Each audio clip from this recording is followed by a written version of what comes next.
By God, look who's here. Oh, why are you guys late? Well, sorry about I've that, been Matt. waiting for both of you. Well, we apologize. Linnea was here. She was excited you were coming on the show.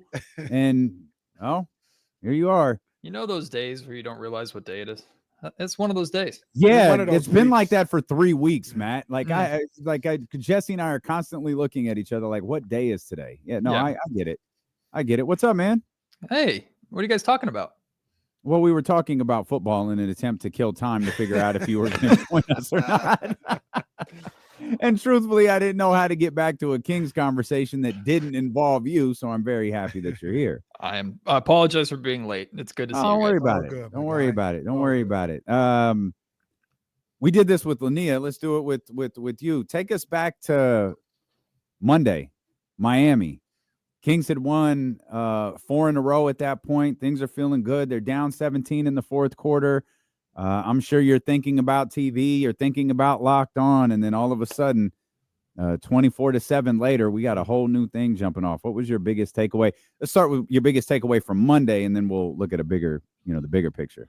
Yeah, I was ready to talk a lot about in the first segment on how I felt that Doug Christie got outclassed tactically, which wasn't meant to be an insult because he's going against Eric Spoelstra, who's a surefire Hall of Famer. Like Eric Spoelstra is a tactical genius. He got his start being like in the film room and working his way up. So he's a tactical genius. When the Heat went to that zone in the third quarter, especially without De'Aaron Fox, the Sacramento Kings had no answer for it. Then the Kings made that push where they did, to Doug's credit, tactically figure some things out and find out ways to break down that zone. But I thought the Sacramento Kings won that game purely because of heart. I thought the Sacramento Kings won that game because of what Doug Christie has instilled in them and what he has brought back to the table since taking over for this team. So my takeaway from that game was, 1, fantastic comeback, and 2, in a way, it's a microcosm of the entire season to this point. And even the way this win streak is going on is accurate to this season. Think about it, guys. How many times over the course of these 40 or so games have the Kings gone down by 15, 20 points, battled all the way back, and then more often than not early on in the season ended up still losing, right? How many times did that happen? It felt like that was happening almost a nightly occurrence. You had that same exact thing happen, except the Kings won against Miami. You had the same exact thing happen in the fourth quarter, that 15-0 run to finish the game against the Los Angeles Clippers. So we've seen this time and time and time again. Now apply that to the season. The Kings fall 6 games under 500. They go on a 5-game win streak. They're now back to 1 game under 500. And thanks to other teams and the Kings being off the last 2 days, they are now tied with the San Antonio Spurs in the 10th seed. Yeah. Right? So this has been how the season has gone. The Kings fall in a hole. They battle all the way back. Now, the question is, can they continue to build on it? That is where my either skepticism comes into play or just my concerns come into play. Is 1, this roster has not consistently shown an ability to, once they get back to ground zero, be able to build upon it, number 1.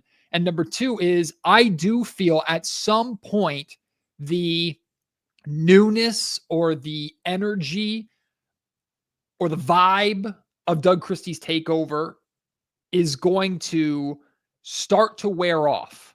It's not going to be the same, right? And when we get 20 games from now, when the Kings are in the grind right around or slightly after the trade deadline, and hopefully the Kings are still in this race, they're really truly in the dog days of the season, has the novelty of Doug taking over worn off? And who is that team then? Has Doug figured out how to get enough out of them then, or are there moves or whatever to keep them above water, not just treading water at this point? So these were all things that I was thinking about while the Kings were making a phenomenal, heart-driven, epic comeback that, if we're being honest, not that this is held against the Kings, the Heat also did them a lot of favors in that game. Jaime Jaquez Jr. missing a pair of free throws. Bam Adebayo, who's many consider to be one of the best defensive centers in the league, fouling Keon Ellis. All right, the Heat did the Kings some favors, but the Kings still unbelievable effort to battle back and to win that game, given all of the circumstances.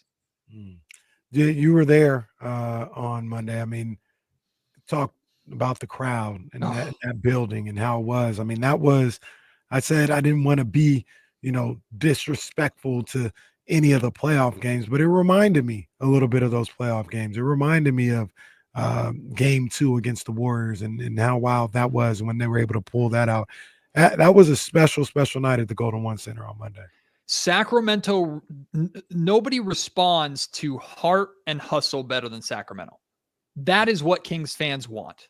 That is what Kings fans desire and demand, is just play your heart out. If you do, they will respond to you, which is why I think Sacramento loves Keon Ellis so much. The way Keon Ellis played against Miami, right? He stripped Jaime Hawkins Jr., has the court awareness to know where he is, grabs the ball and chucks it as hard as he can off of Jaime's leg to be out of bounds, turnover, Kings get the basketball back, right? For Keon Ellis to have the great game that he did, and I thought he was fantastic. I know I think Domas won the DPOG crown, and I made the joke on the pod. I think we've gotten to a point where, like LeBron with MVPs, Keon could just qualify for the crown every single night, so they're just going to give it to other people. Not that Domas didn't deserve it because he had 3 blocks in that game, but Keon was phenomenal. But the way the crowd responds to Keon, I felt the crowd was responding to the Sacramento Kings in general. Just the fight, the hustle, the effort. One thing, with all the inconsistencies of this team over this season, one thing I think Sacramento Kings fans can count on with this team over anything else is that this team will never quit. And that's something, well, I shouldn't say never, because they blatantly quit against the Indiana Pacers. That was a different team. that was a different team, but they have consistently this season not given up and battled back, the cardiac Kings, as many like to call them. Now we're just seeing them able to finally close it out, right? A couple games in a row where they were close and the Kings got over the hump and closed it out. And that's where Doug Christie deserves credit, because he's seemingly given this team that extra jolt, whatever it is, to help them actually close these things out. That's what they're doing now under Doug. And so we have to recognize that and appreciate that for what it is.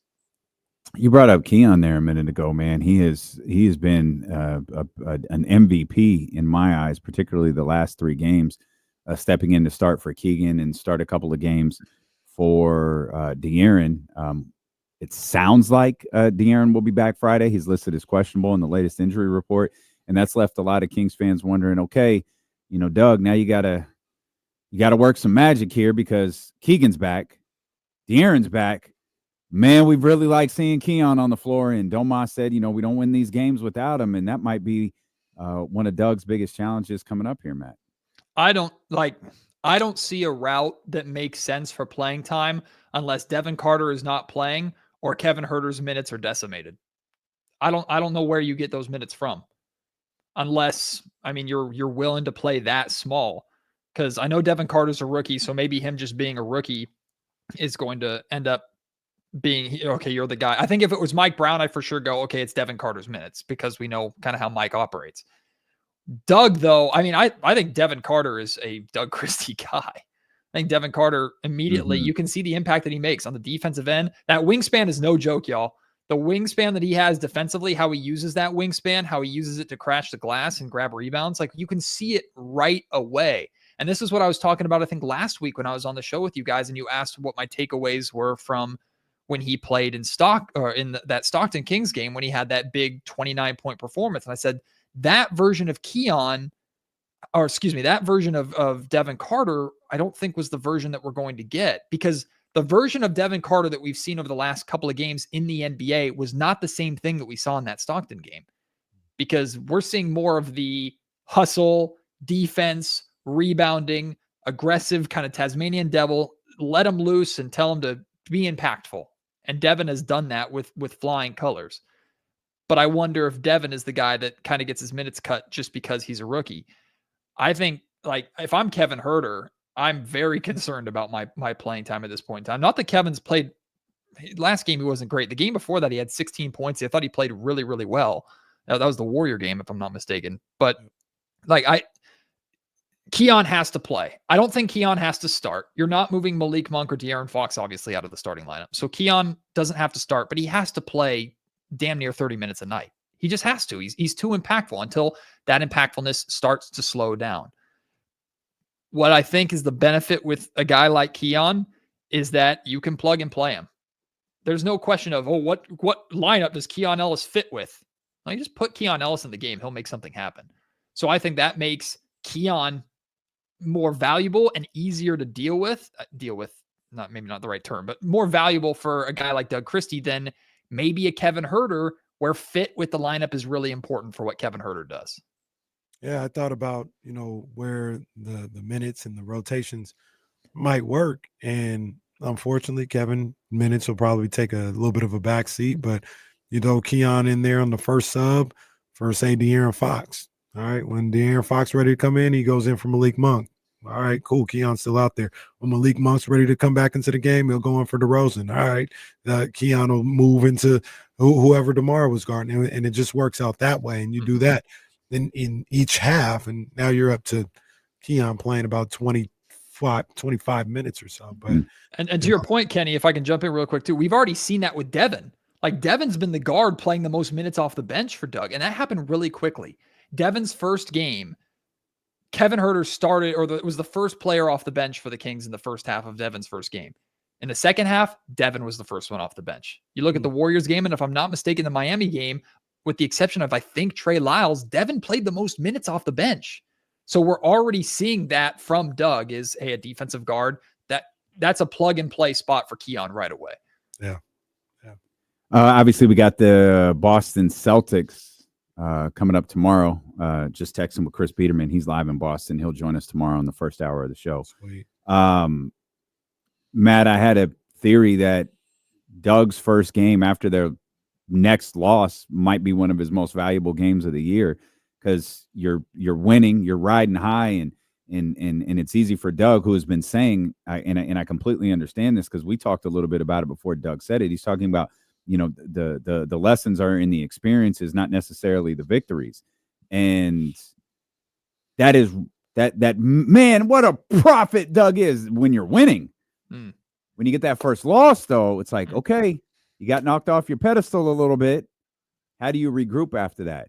And I've had this feeling that the first game after the next loss might be one of the most important games of the season, which is filling up with the most important games of the season. I think you're onto that. I think what like 10. Yeah, right. I think what the Kings have done and what Doug has been given because of that Miami win is almost like a get out of jail free card. You can lose this Boston game now. I think, D'Lo, I think you said it it was either earlier this week or maybe it was last week. It had to have been last week. You said, what do you say? 4-3 looks a lot different in Doug's first 7 games than 5-2, right? 4-3 looks a lot and feels a lot different. So you lose that Miami game. You're likely losing this Boston game. You're 4-3 now. And now, like, it feels like the novelty is worn off. You're 5-2. You lose that Boston game, but you round out that 3-game road trip with a couple more wins. They should, in theory, quote unquote, should beat Chicago. Optically, I think that looks a lot different too. But I agree with you 100%. I'm expecting, call me a pessimist, I'm expecting the Kings to lose Friday. I'm expecting it.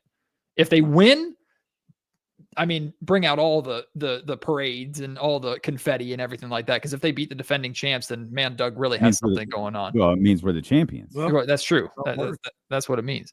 But I think that Chicago game and how the Kings, depending upon, like, if the Kings battle hard in Boston and just lose because Boston hits 1,000 threes like they always do, or they outclass you because they're Boston, you can live with that. But how you respond the next game, if you play the exact same way, let's say the Kings play the exact same way over the next 2 games, and it's good. The Kings probably still lose to Boston or might lose to Boston. The Kings should probably beat Chicago. So if you're consistent in those 2 games, but you lose the Boston one, I feel fine about that if I'm the Sacramento Kings. Yeah, I think going in these 3 games, I'll extend it a little bit. Man, if they can find a way to get 2 of those. They can find a way to get 2 of those. That would put them at 500, right? Yep. 1 under. Yep. Yeah, but it just it feels like it would put them 7 over. You know what I mean? If they could go 2-3, coming back to go to One Center next Thursday. It's gonna be tough though. We should get to make the playoffs based off Doug's record and Doug's record alone. Yeah, I like that. I like that. We're 5-1? Yeah. Is that right? Okay, we're better than Oklahoma City right now. There we go. We're better than Cleveland. Number 1 seed, 5-1. Sacramento Kings. Count it. But yeah, man, I look at these 3 games as pretty tough. Chicago, like I understand what you're saying. Like in theory, you should beat them. They got a lot of talented players. 100%. Zach LaVine's playing great. Kobe Yep. Jones is Kobe Jones. Kobe White. Kobe White is playing great. Kobe Jones is not. Kobe White is playing great, man. That's a dangerous squad right there, man. So, yeah, if you can find a way to get 2 of those 3, man, that would be such a good feeling. I do like that, kind of what you're alluding to, KC, too. Like, I do like one of the consistent things that the Kings have been doing over the 6 games that Doug has been the coach is they're playing desperate, or they're playing like, even though they've won 5 straight, they know they're still under 500 and have to claw their way back. Doug Christie coaches like it's game 7. Like, Doug Christie just coaches hard. You can tell how locked in he is. Doesn't mean he doesn't make mistakes or anything like that, but Doug has not changed from the second he got on Luke Walton's bench for the first time. He's the first guy out there after a timeout, meeting players damn near at half court, giving them high fives and welcoming them in. Like, that's just who Doug is. So Doug coaches really, really hard. And the way this team has been playing is with the desperation of a team that knows that they've got a lot of work to do to get to where they want to be. And they don't really have the time to kind of mess around anymore.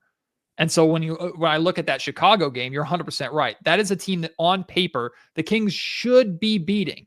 But the Kings should approach that game the same way KC said. Man, Zach LaVine's playing well. They got a lot of ball players on this roster. We got to play hard if we want to win this game, especially on the road.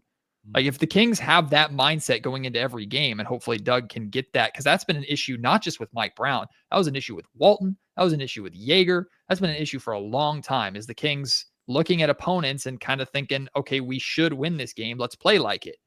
And it ends up kind of biting them in the butt, or the win is not as comfortable or sound as it should be. So if the Kings are locked in and dialed into, hey, we go 2-1 on this road trip, we're at 500, which might be the 8th or 9th spot with how the West is going. Yeah. Play hard. Let's go get that done. Yeah. You a believer? You bought in on what's happening right now? I'm a skeptic, unfortunately. You used to be an eternal optimist. I know. It's now I think you're the jersey's still up in there. Yeah. Now I think you're a little extra pessimistic. And I'm pessimistic for, I think, the right reasons, though. Like, I'm not pessimistic about Doug. I'm not. Sure. Mm-hmm. I'm pessimistic about this roster, and I'm pessimistic about the front office's inability to construct a good roster. That's what I'm pessimistic about. I did a podcast earlier today. I'm getting eviscerated in the comment section of the podcast because it's during a 5-game win streak, but I'm bringing up very valid concerns of, what does this team look like when this stuff starts to wear off? Because it's going to wear off. It's going to slow down. So how does the team battle through? Do they revert and fall back to what they've shown us they are all season long? Or is Doug really a phenomenal coach and phenomenal motivator to where he is able to get the absolute best out of this roster? I hope that's the case. That's what I want. Everybody wants that. But I think having skepticism or doubts or concerns about who the roster has shown you to be and still the makeup of this roster based on, I don't even care that the Kings have played shorthanded this, the Kings have played shorthanded that. I don't care. Beat what's in front of you. If the Dallas Mavericks come to town and decide they don't want to play 4 starters, that's their fault. Beat them. If Joel Embiid can't play, or if whoever the hell's out, Jimmy Butler's being dumb and getting suspended by his team, okay, beat who's in front of you. I don't care who has and hasn't played. The Kings have won good games, and that's all that matters. But they have really tough competition coming up. And that paired with the novelty of the newness of Doug and the energy for Doug, I do think will wear off. And I'm choosing to think more about what this team as constructed has shown me to be more than, let's put it this way. If the organization is banking on Doug's motivation and vibes to carry the Kings through the rest of this season, I don't think they're setting themselves up to be successful. I think that's a lot to put on an interim head coach. Okay. I hope I'm wrong. Skeptic Matt George here. That's all me. Of a sudden. That's me. I'm a heel turn. Where's the optimist? We used to. Well, let's go ahead and do it. I've been turning babyface all week, and here comes Matt George with the chair shot. You can boo me like Hulk Hogan. Let me tell you about my new beer. Oh no, we'll never boo you like that. That was a great. Absolutely never, not. Ever. That Raw was great, by the way, though. No. You thought so? I thought enjoyed it was I thought it was a good one-off show. We were just Casey and I were just looking at the numbers that just a shade under 5 million people watched on Netflix, which is obviously a really good number in this era of professional wrestling television. The only thing I'm concerned about, and maybe the concern is unfounded and they have enough evidence to show that it is they didn't give me a single reason to tune in on Monday. They gave me no reason to come back. Like if that was a one-off, you probably go as far as say it was flawless. Mhm. But if it's not. It's as they will tell you regularly, it's a weekly episodic show. Yeah, it felt like a pay-per-view for sure. Yeah, it's like, okay, well, what now? Rock is whatever. Roman's the final the tribal chief, or in Punk and Seth blew off their feud that's been brewing since the moment Punk stepped back into the company. So what are we doing? Yeah. We're like we wiped the slate clean headed to WrestleMania season. Seth has to turn like evil heel now, right? Like if they want to keep that continue, Seth has to come back and just go full on like beat the crap out of CM Punk and F everybody for loving him so much. That's the only because that match has to be WrestleMania. Maybe. Trust Triple H. He knows what he's doing. I guess so. Trust trips. I'll make a Jeremy Lamb joke. I couldn't get it quick enough. Great stuff, Matt. We appreciate you as always. We are locked in to the Locked On Kings podcast. We're locked into ABC 10 as well.